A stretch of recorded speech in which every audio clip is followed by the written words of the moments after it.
খবর 24 সাথে আপনাকে স্বাগত। নতুন নতুন খবর জানার জন্য আমাদের চ্যানেলে চোখ রাখুন। নমস্কার দর্শক বন্ধুরা, স্বাগত আমাদের এই চ্যানেলে। যুব তৃণমূলের ব্যানারে সভা, অথচ বক্তার তালিকায় নেই যুব সভানেত্রী। সদ্য লোকসভা নির্বাচনে জিতে সাংসদ হয়েছেন তিনি। মঞ্চ আলো করে প্রথম সারিতেই বসে রয়েছেন, কিন্তু বক্তা নন।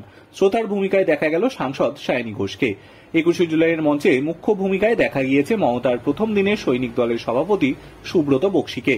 তবে এর আগে অবশ্য খুঁটি পুজোয় দেখা গিয়েছে উত্তর এবং দক্ষিণ কলকাতার দুই যুব সভাপতিকেই। এইবার 21-এর মঞ্চে বরং ভাষণ দিতে দেখা গেল যুব এবং তরুণ মুখ কনিষ্ঠ বিধায়ক মধুপর্ণা ঠাকুরকে। কিন্তু প্রশ্ন হলো, কেন এমন হলো? কেন যুব সভানেত্রী সায়নীকে মঞ্চে দেখা গেল না?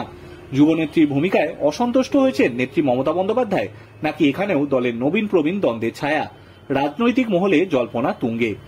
যদিও 21-এর মঞ্চ থেকে তৃণমূলের সর্বভারতীয় সাধারণ সম্পাদক অভিষেক বন্দ্যোপাধ্যায় বার্তা দিয়েছেন, প্রবীণদের আরো বেশি গুরুত্ব দিতে হবে।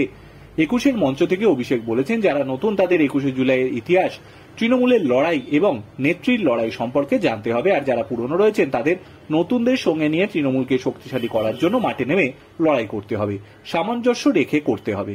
পুরনোদের অভিজ্ঞতা আর নতুনদের উৎসাহ উদ্দীপনা তৃণমূলের একই বৃন্তে দুটি কুসুম। নবীন প্রবীণ সমন্বয়ের উপর জোর দিয়েছেন খোদ দলনেত্রী মমতা বন্দ্যোপাধ্যায়ও।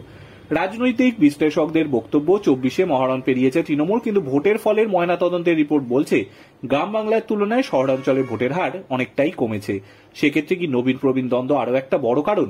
2026 সালে বিধানসভা নির্বাচনের আগে সংগঠনের ওপর জোর দিচ্ছেন তৃণমূল নেতৃত্ব। বিশ্লেষকদের মতে এই পর্বে যে নবীন প্রবীণ দ্বন্দ্ব বড় কাঁটা, তা বিলক্ষণ বোঝেন নেতৃত্ব।